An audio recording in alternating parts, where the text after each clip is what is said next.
और 2024 में जो है इंशाअल्लाह ताला MIM जो है ना बराबर की टक्कर पे मैदान में रहेगी। और अब के 24 में हम ओवैसी वाले अपना हिस्सा पूरा लेंगे। जाग उठे हैं दीवाने, दुनिया को जगा कर दम लेंगे। बैरिस्टर वो इंसान है, वो यहाँ नहीं इंडिया, पूरी दुनिया में उनका नाम है। अल्लाह ने उन्हें उसको नाम के साथ नवाजा है। वो बी टीम हो सकता है, उसे खरीदने वाला हिंदुस्तान में पैदा ही नहीं कोई आया। हम अकेला बहुत मजबूती के साथ इंशाल्लाह चुनाव लड़ेंगे। ऐसा कुछ नहीं, हमारे साथ तो सभी समाज के लोग हैं, दलित भी है, सिख भी है, मुस्लिम भी है, सब है हमारे पास। तो प्रधानमंत्री बनेंगे वैसे साहब, प्रधानमंत्री अपनी पार्टी का हो, मुख्यमंत्री अपनी पार्टी का हो। तो हम ही जाना नहीं चाह रहे हो तो बुला रहे हैं, मगर हम मौका देखेंगे जिस टाइम जैसे हिसाब किताब देखेंगे, जब उसके बाद गठबंधन करेंगे। अभी हमारा किसी से कोई इरादा नहीं है। 2024 को लेकर क्या कुछ तैयारियां हुई आप लोगों की? 2024 को लेकर अभी तो ये मीटिंग हमारी संगठन को लेकर थी। हमारा संगठन मजबूत है, उसकी समीक्षा हुई है और इंशाल्लाह मजबूती के साथ हम 2024 का इलेक्शन लड़ेंगे। न किसी को जिताने की न हराने को, हम खुद जीतने के लिए अपनी तैयारी में लगे हुए हैं। हम किसी को जिताने हराने का ठेका हमारे ऊपर नहीं है। हम खुद अपने आप को मजबूत करके और इंशाल्लाह जो हम विपक्ष पार्टी हैं जिन्होंने आज तक हमारा इस्तेमाल किया है, और ऐसे मानिए जैसे इलेक्शन के वक्त में हमको जो है लॉलीपॉप की तरह हमें जो है तरह तरह की बातें और हमें लुभाया जाता है। उसके बाद लेकिन आपको अलायंस गठबंधन में नहीं जो है गले लगाया जा रहा है। 28 दल है उसमें, लेकिन आपको नहीं बुला रहे हैं वो लोग। जी इंशाल्लाह देखो, गठबंधन वो उनकी अपनी सोच है। वो गठबंधन कहाँ हो तो एक ठगबंधन की तरह जो है, अभी तो उनमें आपस में सहमति नहीं है। उन दलों में अभी आपस में ही अपनी सहमति नहीं है, तो कहाँ गठबंधन होगा। हम अकेला बहुत मजबूती के साथ इंशाल्लाह चुनाव लड़ेंगे। 2024 को लेकर क्या तैयारी? 2024 को लेकर अभी पहले संगठन मजबूत करेंगे, उसके बाद 2024 की पूरी तैयारी के साथ आएंगे। और जैसे आप गठबंधन की बात कर रहे हो, अभी हमारे अध्यक्ष साहब ने कहा है, विधानसभा किठौर के अध्यक्ष हैं, कि ठग गठबंधन है। ये गठबंधन है, ठगबंधन है, उससे कोई फ़र्क नहीं पड़ने वाला। एक अकेला इंसान बहुत कुछ कर सकता है, सबका खेल बिगाड़ने का मुद्दा रखते हैं। हमें अपने आप को मजबूत करना है, मुसलमानों को साथ लेकर। ऐसा कुछ नहीं, हमारे साथ तो सभी समाज के लोग हैं, दलित भी है, सिख भी है, मुस्लिम भी है, सब है हमारे पास। तो किसने कहा कि मुसलमान ही मुसलमान है? इसलिए प्रोपगेंडा है कि मुसलमान है, खाली बहकाने की बातें हैं।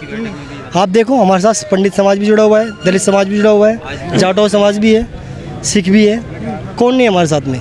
आज भी मौजूद रहे हैं। कुछ लोग BSP छोड़ करके आप लोगों का जो है दामन थामा है, SP छोड़कर। बिल्कुल सबका स्वागत है। सवाओ जो हमारे साथ निष्पक्ष काम करना चाहते हैं, ईमानदार से काम करना चाहते हैं, हम उनका स्वागत करते हैं। वो आए हमारे साथ काम करें।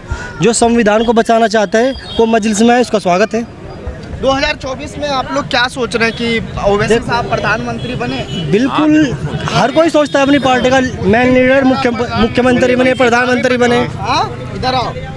हर कोई चाहता है हमारी पार्टी का अध्यक्ष बड़े लेवल पर जाए, प्रधानमंत्री अपनी पार्टी का हो, मुख्यमंत्री अपनी पार्टी का हो, हर कोई चाहता है।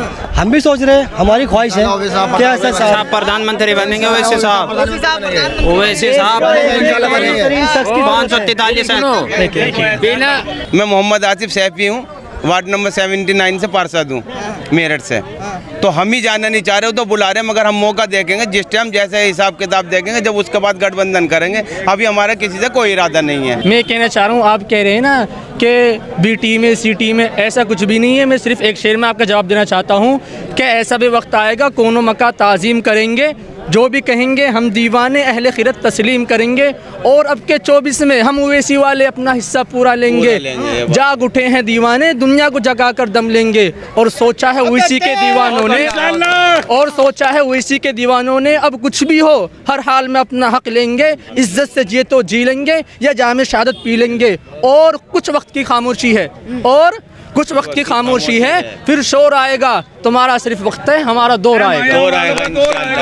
और 2024 में जो है इंशाअल्लाह ताला MIM जो है ना बराबर की टक्कर पे मैदान में रहेगी। और बैरिस्टर साहब ही इंशाअल्लाह उम्मीद है हमें 100% प्रधानमंत्री की दौड़ में हैं। लोग कह रहे हैं कि हैदराबाद से तो निकल नहीं रही है ओवैसी। क्या चीज? हैदराबाद से? अरे हैदराबाद, एक मिनट, आपने क्या सवाल किया भाई? हैदराबाद जब मोदी गुजरात से दिल्ली आ सके हैं तो हैदराबाद उनके लिए कतई दूर है, वैसे हिसाब के लिए। जब है मोदी आ सकते हैं वहाँ से गुजरात से, तो हैदराबाद नहीं आ सकते। रहता रहेगा और हमारा जोर रहेगा क़यामत तक। बैरिस्टर साहब अब हमारी आंखें खुल गई हैं, हम किसी से कोई भी समझौता नहीं कर सकते। अब हमें हमारा हक चाहिए, हमें पढ़ाई भी चाहिए, लिखाई भी चाहिए, हर चीज़ चाहिए हमें। लोगों ने हक हिस्सेदारी तो मांग रहे थे, अब तक मांग कहाँ रहे थे, हमें सिर्फ झांका देते थे हम तुम्हारे भाई हैं, लेकिन हमारा कोई भाई नहीं है। अब हमें चाहिएगा और लिखित में ही चाहिएगा, ठीक है। हमें छीनना पड़ेगा अगर नहीं देंगे। हमें हक मांगना है, हमें अब तक के बेवकूफ़ बनाया जा रहा था, लेकिन अब हम बेवकूफ़ नहीं बनेंगे। 70 साल से हम 200 के गुलाम रहे, आज़ादी तो अब मिली MIM में। हाँ, मालिक हैं हम MIM के।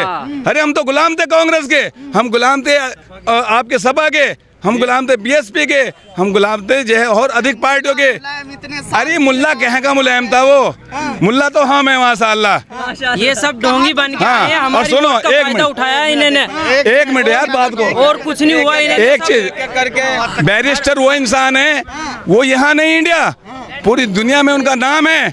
अल्लाह ने उन्हें उसको नाम के साथ नवाजा है।